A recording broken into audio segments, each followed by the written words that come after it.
43 കൊല്ലത്തെ ദൃഢമായ ഒരു ഫ്രണ്ട്ഷിപ്പാണ്.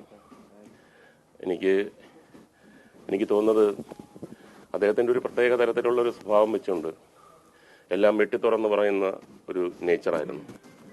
അതിനകത്ത് സൗഹൃദമോ കാര്യങ്ങളൊന്നും നോക്കത്തില്ല. സിനിമയുടെ കാര്യമാണെങ്കിൽ നല്ല സിനിമ, TV പരിപാടിയാണെങ്കിൽ നല്ല TV പരിപാടി, നല്ല കഥ, നല്ല തിരക്കഥ, അതിനുവേണ്ടി ഒരു വിട്ടുവീഴ്ചയും ചെയ്യാത്ത ഒരാളാണ്. ഒരു തിരക്കഥ അദ്ദേഹത്തിൻ്റെ അടുത്ത് കൊണ്ടുവന്നു കഴിഞ്ഞാൽ അദ്ദേഹം അത് വായിച്ചതിന് ശേഷം പുതിയൊരാളാണെങ്കിൽ പോലും ഒരു മിനിമം 10 ചോദ്യം അങ്ങോട്ട് ചോദിക്കും. ആ ചോദ്യങ്ങൾക്ക് മറുപടി പറഞ്ഞെങ്കിൽ മാത്രമേ ഈ തിരക്കഥയുമായിട്ട് മുന്നോട്ട് പോകത്തുള്ളൂ. അതുകൊണ്ട് തന്നെ ഒരുപാട് പേർക്ക് എൻ്റെ അടുത്ത് വന്ന് ഇങ്ങനെ ശ്രീനിവാസൻ്റെ അടുത്തോട്ട് പോകാൻ ഭയമാണ്. കാര്യം ചോദിക്കുന്ന ചോദ്യങ്ങൾ അത്ര കൃത്യമാണ്.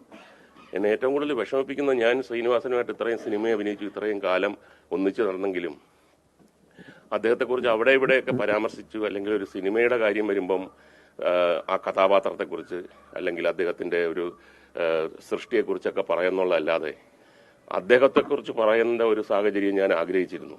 അതിങ്ങനെ ഒരു സാഹചര്യമായി പോയി എന്നുള്ളതാണ് എന്നെ സംബന്ധിച്ചിടത്തോളം ഏറ്റവും ദുഃഖകരമായ കാര്യം. ഒരിക്കൽ പോലും ഈ 43 കൊല്ലത്തിനകത്ത് വെച്ച് ഒരിക്കൽ പോലും ഒരു ചെറിയ നീരസം പോലും ഉണ്ടാകാത്ത ഒരു സുഹൃത്തായിരുന്നു. പല സന്ദർഭങ്ങളിലും ഞാൻ തന്നെ അദ്ദേഹത്തിൻ്റെ അടുത്ത് പറഞ്ഞിട്ടുണ്ട്, ഞാനായതുകൊണ്ട് ഇതെല്ലാം ക്ഷമിക്കുന്നു, സഹിക്കുന്നു, വേറെ ആരെങ്കിലും ആണെങ്കിൽ ഇട്ടിട്ട് എറിഞ്ഞിട്ട് പോയേനെ എന്ന് പറഞ്ഞപ്പോൾ അദ്ദേഹം പൊട്ടിച്ചിരിക്കും. അദ്ദേഹത്തിൻ്റെ ചിരിയും വളരെ പ്രസിദ്ധമാണ്. നോൺ സ്റ്റോപ്പ് ചിരിയാണ് അദ്ദേഹത്തിൻ്റെ സൃഷ്ടികൾ പോലെ തന്നെ, സർക്കാസം പോലെ തന്നെ അദ്ദേഹം ചിരിക്കുന്നതും അത്രയും എൻജോയ് ചെയ്തിട്ടാണ്.